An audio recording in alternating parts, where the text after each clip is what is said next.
Maksud saya begini, kita sering melakukan hal-hal yang kita lakukan tanpa kita tahu sebabnya. Kenapa sih? Karena kalau tanpa tahu kenapanya, kamu nggak akan kuat menjalankan secara panjang. The man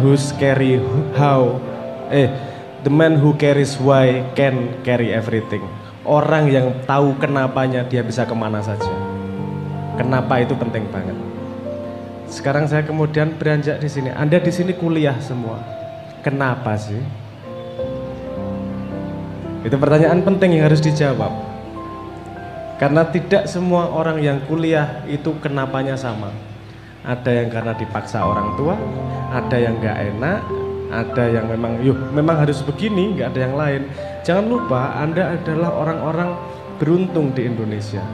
Hanya 7.100.000 pemuda Indonesia yang punya kesempatan untuk kuliah. Lainnya nggak ada kesempatan. Entah karena ekonomi, entah karena jarak, entah karena sebab apapun. Tapi jangan lupa bahwa Anda adalah orang terpilih dari sekian banyak orang Indonesia.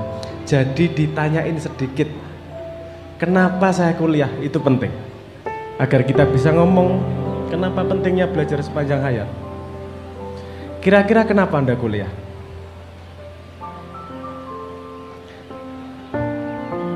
Anda sudah kuliah loh ini. Dulu kalau di SMA lembar jawab ada pertanyaan tuh jawabannya satu. Itu yang merusak mindset. Karena pada semua pertanyaan di dunia jawabannya lebih dari satu. Itu sumber inovasi. Menjawab masalah yang sama dengan cara yang berbeda, itu inovasi. Kita dulu SMA ke bawah dilatih satu pertanyaan satu jawaban, itu yang rusak.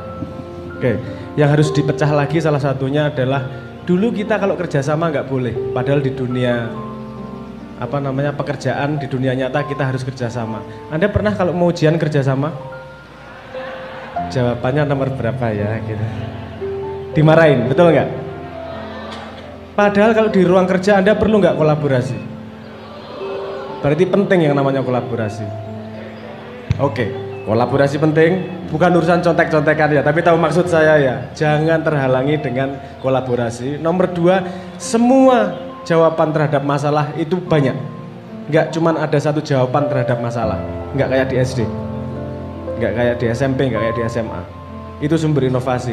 Tesla sama Toyota sama-sama bikin pesawat, sama-sama bikin mobil. Skunkworks sama Boeing sama-sama bikin pesawat. LG sama Samsung sama-sama bikin TV. Inovasinya adalah bagaimana mereka memecahkan masalah yang sama dengan cara yang lebih efisien, cara lebih efektif. Di situ inovasi. Jadi kita mulai latihan yuk. Yuk jawab yuk. Nggak ada jawaban yang benar yang salah kok. Yang penting berani menjawab. Kira-kira kenapa kalian kuliah? Gak ada nilainya, ini kita kolaborasi aja, kolaborasi pikiran. Kenapa penting kayak gini? Saya pengen ngasih tahu nih.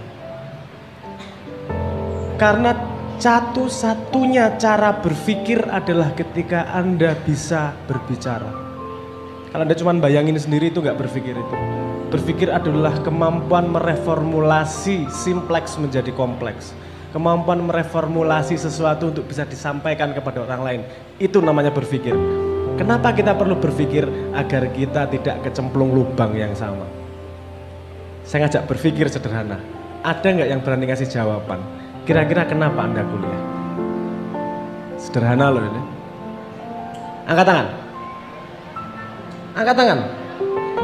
Teriak mas. Mencari relasi. Sip. Ada lagi?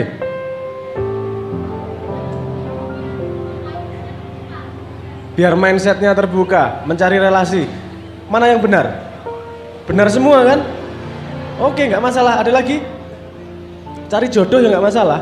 Nggak ada yang salah kok. Hah? Mengupgrade diri, menarik. Oke, sudah mulai mengerucut. Apa lagi? Ada lagi? Pengen tahu rahasia evolusi.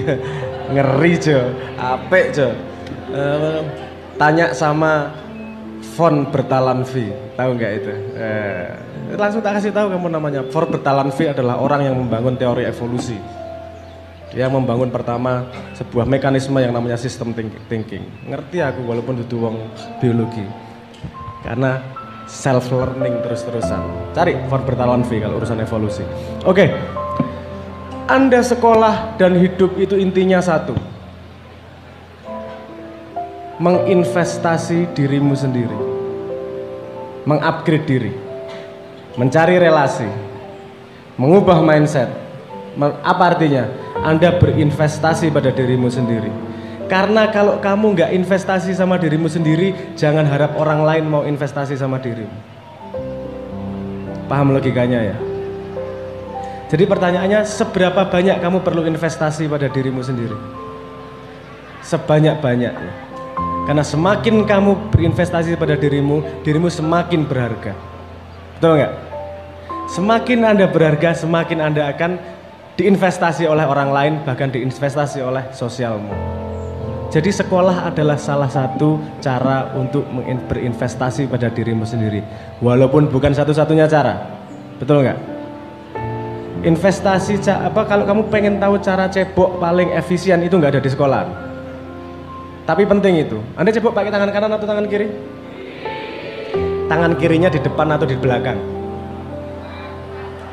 Ada mazhab berbeda yang nggak tahu satu sama lain dan dua-duanya merasa benar. Nggak penting mana yang benar, yang penting outputnya adalah bersih. Oke. Nomor satu poinnya itu tadi. Penting untuk investasi pada dirimu sendiri.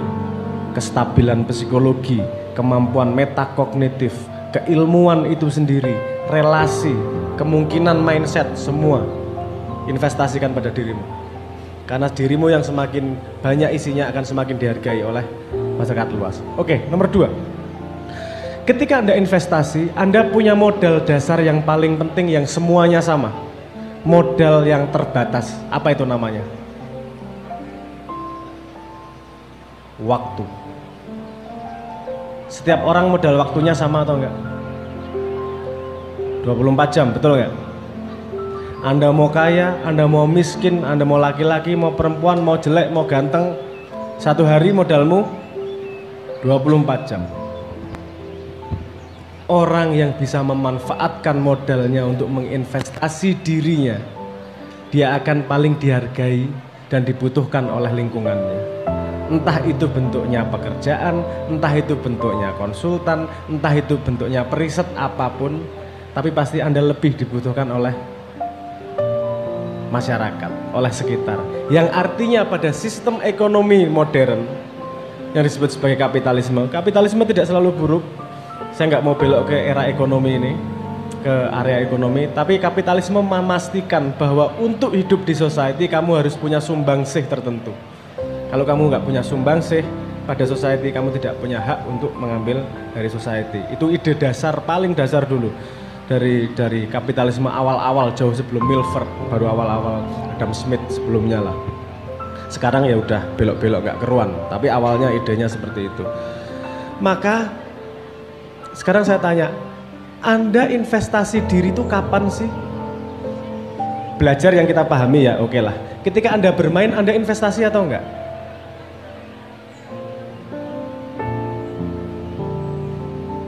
Anda investasi. Lebih pinter main, betul nggak? Di sini ada pemain Dota. Oke. Sehari main Dota berapa jam, Mas?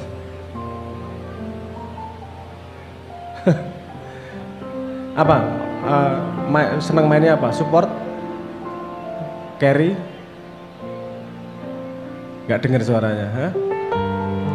Oh, senangnya support. Ini yang lain paham nggak Dota ini? Nggak paham ya? Oke, itu sebuah permainan game online yang paling gede hadiahnya sekarang sebagai e-sport. Itu sangat populer, sebutannya sebagai MOBA itu. Dota saya ngikuti dari Ice Frog awal pertama, masih hero-nya 12 dulu dari Warcraft. Jadi saya mengikuti itu. Kalau Anda main itu tiap hari, Anda berarti berinvestasi pada skill kemampuan dalam Dota. Bisa nggak dibawa keluar dari Dota investasimu? Ada yang bisa, Mas. Anda harus ngambil sesuatu, ada yang bisa. Dota itu membuatmu punya kemampuan untuk mengukur situasi resiko. Resikonya seberapa nih? Boleh ambil apa nih? Ambil keputusan item apa nih? Apakah saya mau apa namanya heavy di magic atau heavy di itu kemampuan melihat situasi dan kemampuan untuk mengambil resiko itu penting dalam semua kehidupan, betul nggak?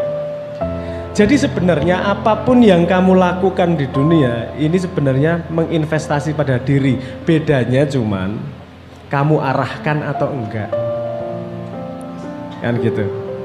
Bedanya kamu arahkan atau enggak. Nah, sekarang saya tanya, di sini ada yang punya cita-cita?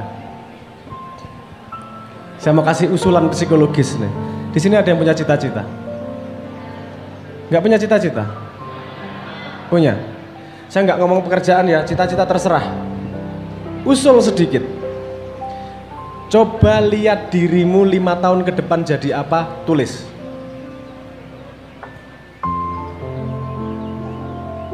Kamu 5 tahun jadi apa? Tulis. Karena itu adalah tujuan, aiming ya. Manusia itu disebut sebagai aiming creature, yang berarti dia hanya bisa berjalan ketika ada tujuan. Kalau nggak ada tujuan dia nggak bisa ngumpulin investasi yang jelas pada dirinya. Oke? 5 tahun kamu pengen jadi apa? Tulis. Terus tulis berikutnya gini. Kalau saya melakukan ini akan mendekatkan ke sana. Saya melakukan ini mendekatkan ke sana. Melakukan ini akan mendekatkan ke sana. Setelah itu selesai, tulis lagi. Kalau saya tidak melakukan, saya akan kemana? Kalau saya tidak melakukan, saya akan kemana? Itu artinya pemetaan. Kamu akan tahu apa yang diperlukan, yang diinvestasikan pada dirimu. Kamu ngelakuin istiqomah 5 tahun, aku berani yakin kamu jadi super power itu. Orang kamu bikin agenda untuk besok hari aja belum tentu istiqomah, iya nggak? Tapi Anda tetap perlu pura rencana. Kesalahannya adalah kita tidak menggunakan agenda dengan benar. Agenda itu bukan untuk tirani dirimu. Agenda itu buat temenmu. Nanti kapan-kapan kita ngomong lebih detail untuk urusan agenda. Tapi intinya bahwa sebenarnya kamu tiap hari itu learning. Cuman bedanya apakah learning itu kamu arahkan, apalagi di dunia internet nih. Atensi span anak Gen Z itu sekitar 8 detik.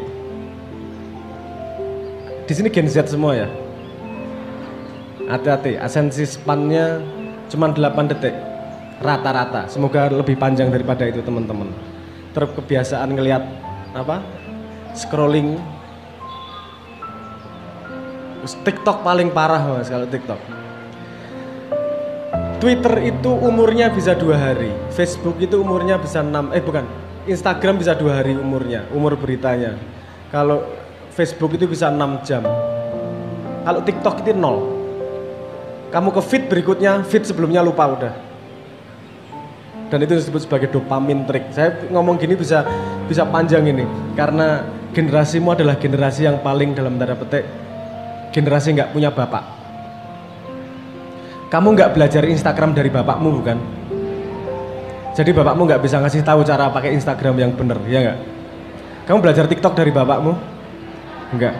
Berarti kamu harus menemukan cara efektif biar jangan sampai kemasuk ke lubang yang namanya apa? Sosial media. Saya nggak ngomong sosial media buruk. Sosial media punya potensi yang besar untuk kita bisa saling belajar. Cuman kadang-kadang kita tidak tahu masuk main ke situ hanya karena ditriki, bukan karena kita pengen belajar benar-benar. Jadi itu perlu perhatikan.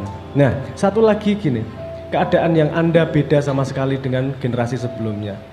Teknologi informasi membuat informasi berjalan sangat cepat. Informasi sangat banyak. Sebelum zaman internet, informasi sedikit tapi terkurasi. Paham maksud saya? Kamu baca buku, nggak khawatir, pasti benar. Karena terkurasi oleh editor. Sekarang di internet, kamu baca berita, pasti benar atau nggak kira-kira? Mau saya kasih datanya? Menurut Microsoft Civility Index tahun 2021, 47% isi sosial media di Indonesia adalah hoax, misinformasi, disinformasi. 27% berisi ujaran kebencian. 13% berisi diskriminasi. Hanya sekitar ada 13%-an yang berisi beneran. Nah, harus pinter-pinter memfilter untuk bisa belajar lebih jauh. Karena anak-anak sekarang itu mau belajar apa aja bisa sebenarnya. YouTube itu tutorial buka pintu ada. Tutorial cara pakai caps lock ada. Tutorial cara minum air loh ada. Saya nggak membayangkan orang sebodoh apa butuh tutorial cara minum air. Tapi ada. Artinya informasi tersedia. Problemnya adalah kamu mau tumbuh atau tidak. Gitu ya. Nah, sekarang balik gitu tadi. Kalau kamu sudah mau tumbuh, kamu mau investasi sebanyak-banyaknya terhadap dirimu, sekarang gimana biar efektif dengan waktu yang sedikit? Ini yang mendengarkan semoga menggali lebih lanjut. Dengan informasi yang banyak, ada fenomena yang bernama diminishing return of choice. Semakin banyak pilihan, semakin bingung kamu memilih. Kalau pilihannya cuma satu, kamu komplain. Kalau pilihannya 1000, kamu bingung. Yang terjadi adalah random. Manusia otaknya maksimal, standarnya dia hanya bisa diberi 6-9 pilihan, tergantung IQ-nya. Lebih dari itu pusing, mending ngawur. Makanya dengan segitu banyak informasi yang ada di internet, saya sangat-sangat mengusulkan Anda belajar metodologi untuk repositori ilmu. Agar belajar bisa dicicil. Kayak apa namanya, bukan belajar itu 3 jam, 4 jam baca buku bisa stres. Udah, kamu baca Twitter, oke, ada ilmu diambil. Facebook, oh ada ilmu diambil. Baca YouTube, ada ilmu diambil. Baca buku 3 halaman, ada ilmu diambil. Diambil kemana nih? Pertanyaannya kan gitu. Anda dari SD sampai kuliah disuruh nyatet, Anda pernah ambil pelajaran cara mencatat? Anda tahu berapa teknik cara mencatat? Ada split view, ada color, ada Cornell, teknik Cornell, ada Zettelkasten, bermacam-macam cara mencatat. Dan Anda pernah nggak belajar cara mencatat?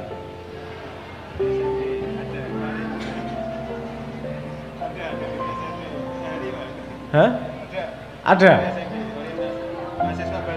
Mahasiswa baru ada belajar cara mencatat? Ada. Pakai teknik apa? Ayo di review yang sudah belajar, ayo di review.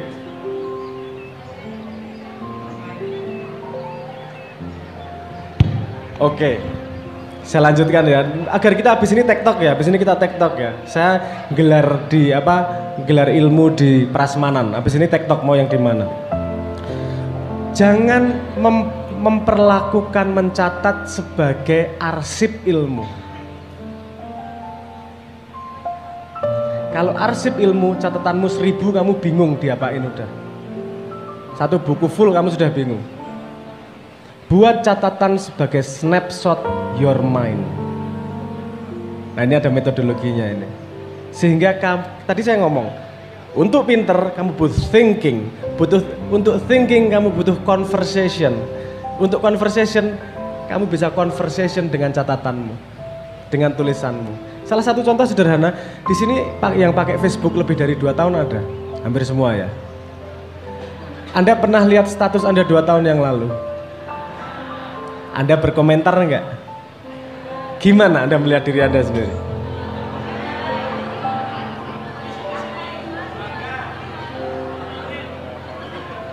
Malu-maluin. Tapi itu kamu, bener nggak? Kalau kamu sudah bisa menertawakan dirimu, berarti dirimu yang sekarang lebih dewasa daripada dirimu yang kemarin. Betul nggak? Kita sudah terbiasa nulis nih, nulis posting. Ini tinggal dikonversi sedikit, itu bisa menjadi repository knowledge-mu. Ada caranya, kapan-kapan nanti tak latihan, tak kasih pelatihan, agak panjang itu soalnya. Itu kalau mau riset lebih lanjut, nama metodenya adalah metode Zettelkasten. Itu metode paling efektif di dunia modern untuk repositori ilmu. Pernah dengar metode Zettelkasten? Coba cari, itu metodologi yang dibangun oleh Niklas Luhmann tahun 1960. Dalam 30 tahun dia bisa memproduksi 70 buku dan 600 jurnal ilmiah. Artinya dalam setahun dia bikin 20 jurnal ilmiah. Dengan sangat mudah, hidupnya nggak stres, santai, main terus kemana-mana. Gimana caranya? Bukan urusan jenius, tapi metodologi yang benar. Semakin metodologi benar, hidupmu semakin santai. Tapi belajar jalan terus. Lifelong learning sepanjang hayat bukanlah sesuatu yang mengerikan. Ini sesuatu yang menyenangkan. Cuman belajar metodenya, gitu aja. Kalau sudah tahu metodenya, ini saya melihat internet ini seperti hutan. Dia mengandung banyak ilmu, tapi juga mengandung banyak penyakit. Kalau saya melihat persepsi saya terhadap hutan, hutan itu adalah harta karun luar biasa. Harta karun luar biasa. Kenapa? Manusia sekarang baru hidup 200.000 tahun. Kita melakukan berapa eksperimen untuk menemukan solusi. Hutan itu eksperimen hampir 6 juta tahun untuk menemukan solusi terhadap solusi masalah yang dihadapi. Jadi banyak penemuan yang nyontoh dari alam yang terjadi di hutan itu. Saya melihat hutan adalah sumber ilmu yang 6 juta tahun belajarnya itu. Kalau kamu bisa menggali. Saya nggak melihat hanya urusan pohon, tapi bagaimana urusan dia solusi. Gimana bisa sebuah pohon memberi tempat sarang kepada semut, semutnya bisa melindungi pohonnya, terus pohonnya ngasih nektar. Itu rodok gendeng nang utekku. Iki piye mbiyen ngobrol atau mereka atau gimana? Tapi saya melihat hutan itu adalah sumber ilmu yang terbangun 6 juta tahun. Sayang kalau nggak digali. Dan yang tahu itu adalah orang teman-teman dari kehutanan. Anda dekat sumbernya, Anda harus bisa menggali, mencari jawaban untuk masalah-masalah yang ada di dunia sekarang. Ayo digali tenanan. Hutan itu, paham maksud saya ya? Ekosistemnya sudah berjalan 6 juta tahun. Dia pasti mencari solusi terbaik. Saya kasih contoh gini deh. Anda tahu network kereta bawah tanah di Tokyo? Itu membangunnya pakai fungi itu bangunnya pakai jamur itu. Gimana jalur terbaik ya? Dari beberapa titik ini jalur paling efektifnya gimana ya? Mau dihitung pakai matematika topologi, ada problem yang namanya gini. Kita heuristic answer. Kita tahu jawabannya cukup baik tapi nggak tahu bahwa itu yang terbaik. Paham maksud saya? Ini cukup bagus nih, tapi apakah ada yang lebih bagus? Nggak tahu ya, siapa tahu. Itu ada jenis jawaban gitu. Itu kalau jawab pakai matematika maksimal segitu. Tapi ketika dijawab pakai fungi, kita tahu itu yang terbaik. Caranya gimana? Dia cuma kasih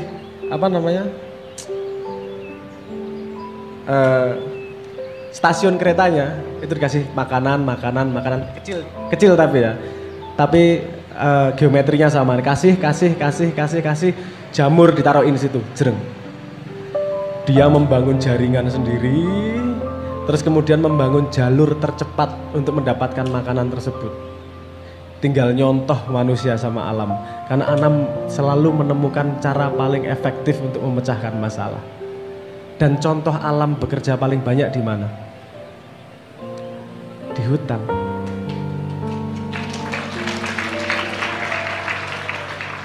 Kalau saya ngomong hutan, selain preservasi dan segala macam ya, kalau saya melihat hutan nomor satu adalah itu ilmu Tuhan 6 juta tahun disimpan di situ. Pertanyaannya kamu bisa gali atau enggak itu. Saya yakin, Anda pernah dengar istilah biomimikri? Velcro ini biomimikri ini, kerak ini biomimikri. Hah? Ya, itu Velcro. Velcro itu salah satu contoh dari biomimikri. Biomimikri adalah teknologi yang mencontoh alam. Bagaimana alam memecahkan masalah. Misalnya yang dipakai oleh Skunkworks F112 dari Skunkworks misalnya. Topologi sayapnya itu mengikuti sayapnya dari burung hantu. Karena burung hantu kalau malam-malam terbang itu nggak ada suaranya. Ini kalau nggak alam yang menemukan, dia harus percobaan berapa ribu tahun nggak akan ketemu tuh jalan keluarnya. Jadi manusia tinggal nyontoh. Paham maksud saya? Ini hutan ini contohnya banyak banget nih. Banyak yang teringat di kepala saya. Salah satunya ada kumbang yang di tengah padang pasir. Dia kalau malam sayapnya begini ngumpulin ngumpulin humidity, apa bahasa Indonesianya humidity? Kelembapan yang sangat sedikit air air di udara terus ditangkap oleh sayapnya terus netes di mulutnya di padang pasir. Itu dibuat teknologi, kemudian teknologinya digantung di depan rumah gini, nanti netes air sendiri.